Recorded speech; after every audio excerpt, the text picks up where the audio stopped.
So main thing is one, I've got control of with my upper and lower body. So I've got my hooks, they call that hooks, when I've got my legs controlling on the inside of his legs. I can do many different types of hooks, okay? Maybe guys pop over this way so you can see a little bit better.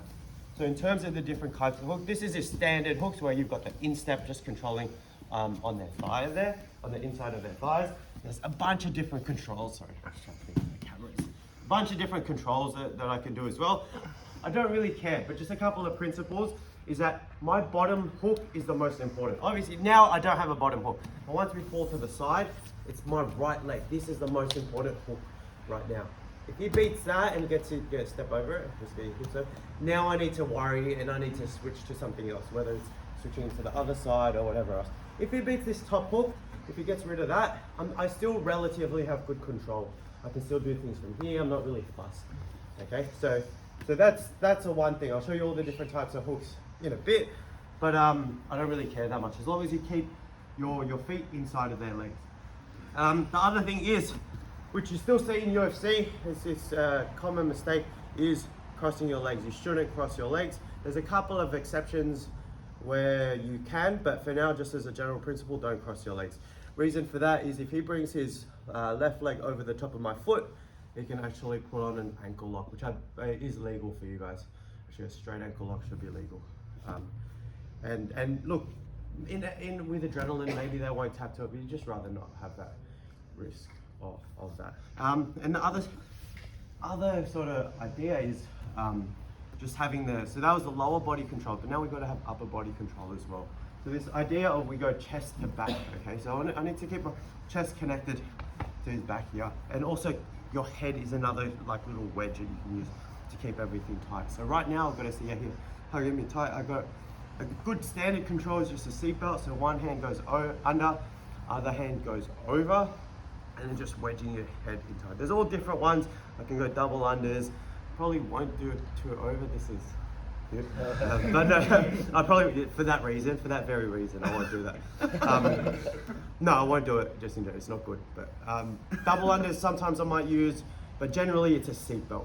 Whatever side, just depends which side I'm on. But one other thing they always say, hand that goes over, so the hand that goes over the top, goes underneath when I do class. Reason being, that one that's over is the choking hand. So if I do this over the top and he strips this grip, so break this grip away, I don't have anything to choke him with now. Yeah, and he's controlling that hand. As opposed to if I have this hand on top and he strips that grip, I can still choke him, okay? So the other thing now, just the last little bit on that is in terms of positional dominance, like there's varying levels of like bad and like absolutely fucked. And you've watched enough UFC probably, you'd know that if I'm not even gonna do it just now, but if you flatten someone, like you're directly on top of them and you get your hooks and you flatten them out, and then you see like Nate Diaz, Conor McGregor, and just flatten them out. Yeah, everyone knows what I'm talking about. Yeah, okay. So that's probably your best position you can get in when you've taken someone's back. Next from that is if you're onto the side here, okay, and then the next, I would say, the kind of not so much worse position, but if he starts walking his feet into me and then gets his head high, so he's straight. So instead of on the side here, he'll square up and then he walks his feet into me. And we'll get, this, I can't really do much from here. This is pretty shit. So then in that case, I do need to start doing other things in order to bring him back down. So I still got his back, but I can't attack from there. So there's varying degrees of fucked so that if he gets to that where he's walking up, he's working his way to escape, or at least very least he's not getting worried about the choke. Kind of just on the same topic, that is a hand fight, because obviously the thing that's most imminent threat to finish the fight is my choking hand. So obviously Hal's going to try, like if he starts to feel that it's there, he's going to start to address this.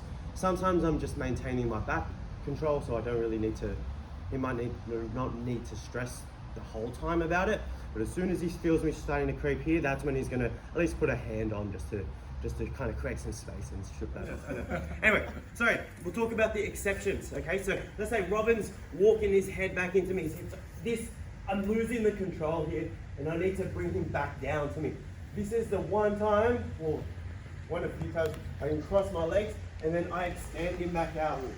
See now, you see how now he's a bit more forward. Then I get my chest to back. Okay, so again, he walks back, I've got my hooks, I cross my feet now, and use that to bring him slightly back down, and then bring him to the side. As soon as I've done that, I'm going to want to change my hooks. And just let's talk about different kinds of hooks as well. Come around this side. So you've probably seen stuff like body triangle, different things. This is another sort of exception of when I can cross my legs. Is if I have both, and I shouldn't. If I have both, if I'm in between both my feet are in between both his legs, then I probably shouldn't cross my legs. If he's beaten the top one, this is actually still quite a good control. So I can cross my legs here. If I'm, let's just get to your side. So if I'm here, I can cross my legs. You see how I only have one of his legs. I only have his bottom hook. This is okay. I wouldn't stress about that too much. But the other thing you can do, which you've probably seen, is that body triangle, which is very tight.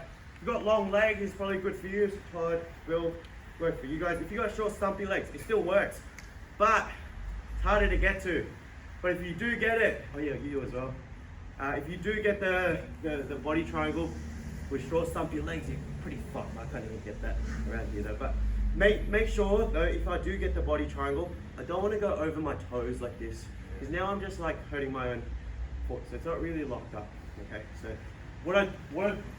I'll only lock it up if I can get around my ankle, and then I'll lock it in. Even this isn't great, so I won't even use Robin to do it. Like I said, short, stumpy legs. So if I'm over here, this isn't so good. It's no good. If I get over here, you see how it's over my ankle, and pointing my toes up locks it in place. So that's a good control as well. So I guess if I want to get body triangle, I'm gonna step my top leg on his hip, just to, like you said, that passes it through over. So now I can point my bottom hook towards the ceiling. See that? Yeah. Then that should be easier to lock that in. Yeah. Yeah. Yeah. So the one thing I forgot to mention in regards to the body triangle was making sure that's your bottom leg facing the ceiling. You notice here when he defends by switching over to the other side, I switch my legs over the top. If you don't do that, they can actually do the same ankle lock that you do when you cross the legs. But the other one that is quite good is just this as well. So again, I'm not sure what this is called, but notice how now I've hooked over his bottom leg. So I'm now technically controlling both hips with one foot. And then this free leg can reinforce on top. So it's like in between a body triangle, because if I've locked that in, it takes a lot for me to let that go, because it's stuck.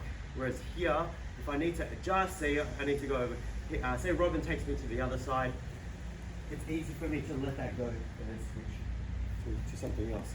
As opposed to a body triangle, to unlock that is quite difficult, just because you've locked yourself in. So notice I'm here, I've pointed my toes down to lock his hip in place, and then I step up over the top of it. That's just a couple of different controls that you can have. If I've got body triangle, one, it's hard to do what I was just saying. So what I'll do, I'll use this free leg. If I can scoot it to here, to in front here, you see how that loosens it up a little bit? Then I can extend my hips and then kind of beat that. So again, just real quick, I instead of here where he's controlling, he can actually use his foot to get underneath this and extend me. This is a really strong position. So I'm going to try and do the opposite. So if I can get to this side, and then even grabbing the foot there, that opens up this space. So now I can get over the top of this foot. If you grab, I guess you can't grab both feet, but that would hurt reaching his foot back. What would, sorry? If I... Yeah, what you were just doing. Yeah. That's going to hurt. Yeah, but it won't hurt him enough. If you put the pressure in Yeah, so go again. I'm only doing that to open up space. I'm really trying to use my legs because it's closer. If I can get it, go hook my leg sort of thing. I'm just trying to get to that behind his foot and then do that. And then I might be able to use that to just stand and walk out. Now I go head to the ground, looking at the ceiling. And this is a position I was talking about where I just grab the foot. So for now, he can't really pull me to the other side because I've been in his hook, but get to mount, that's probably his best option, is getting to mount. As long as I've got this foot. It's so stupid, you're all laughing, but honestly, Yeah, it looks good. You'd be surprised how like, I feel so good doing it because I just like, pat this shit. Yeah. But that, I was telling just with Warren earlier, it's that matter of knowing as well when to bail on the back or when to go to mount like that. So he's starting to escape, he gets to one side, go to the other side for me, other side. He starts to beat this hook, so he gets his hip over this hook. At this point, I'm like, ooh, I can't pull him to this side now, so I got to get to mount. Because if he turns over faster than me, he turns and faces me now, he will get to guard, okay? Or at least here, which is, like we talked about in MMA, it's a winning position. But if we go back to that same position, it's better that bottom hook. If I beat him to that, I'll get to mount, okay? So it's just a matter of once you beat the hook, it becomes sort of who's aware of it faster. Yeah, so going in, yeah, this is fun. This is fun. So this, obviously I don't have the full back control here, but we want to just talk about actually getting the grips in the first place, right? Everyone sees this, everyone's like, oh yes, this is what I'm doing, so straight away, they'll go that straight away. But it's not really great, because if I do this, he gets a lever, which is this hand, to kind of help defend the choke. He's got especially with the glove, he's got a big thing to hold on to, so he can just grab my hand, and that already helps them. Look, obviously I can still choke even with one hand, but yeah, it's that's why you've got to keep head in as well. But I don't want to just go straight away for that. Okay, so look, realistically they'll be tuck their chin in, so there's different ways to go about it. But let's look at just the finishing mechanics. Even if like just say, assuming you get it, so you don't have to say that the whole time. If I'm here, right, let's put it this way. Most people just get there and just start squeezing. But before, like squeezing is good, it's the last little bit though. Because if you think about it, look in my arm, look at this space. I'm trying to make this space as small as I can before I even squeeze. So if I just squeeze, this is how small it gets. So if I bring my elbows together, look how small that gap becomes. And then yeah, your neck is there, right? So a couple of principles to look at. One, I want my elbow to be in line with his chin. If I get it here, this is annoying. It's not gonna put him out. Okay, I want to get elbow in line with his chin. I keep my head in tight, and then I'll start off just going palm to palm grip. So I'm gonna go this hand here, facing down, and then this, my back hand faces up. So I can, if we turn around, actually levers against the back of his shoulder. So I can actually get a finish from there. Especially if I lock my head in tight, you should be able to tap someone. You should be able to tap someone with one hand if you get the position really deep. So I don't want you to stress about getting hand on the bicep. Everyone sees that and is like, oh yes, hand. No, like just one, get your elbow in line first. So you've got to do a lot of work that, and your head uses that to dig it in place. See, so if he starts to like, defend and beat that, I'm using my head to keep it locked in. Okay, so then I'm gonna go palm to palm and try and get the choke there. Good gauge is like, I'll hold it for like, if you do want to squeeze, I'll hold it for like 5 seconds. If it's not tapped into that, it's probably not on. So it's probably like this, it probably means there's some sort of technical flaw where I can lock it up a little bit tighter before I get that. Okay, so 5 seconds it doesn't work. So that's when I can sneak this now behind. Instead of just going straight away here, I start palm to palm. This is the cool bit. Turn over this way. I slide this through. So now the back of my hand is over against his neck. And then first, elbows together first. So elbows together tight first. Then I can start to put it on. Then I can start to squeeze. Yeah, that's great. Dude, you got to tap. It's going to be something else. But yeah, here, palm to palm first. Wow. And then slide it through. That's crazy. And see if you can get the tap just from the palm to palm bit as well. And then the last little bit, look, if you do happen to get yourself in that position, elbow, just remember, elbow in line with your shoulder. That's What your can first I do priority. to try and avoid?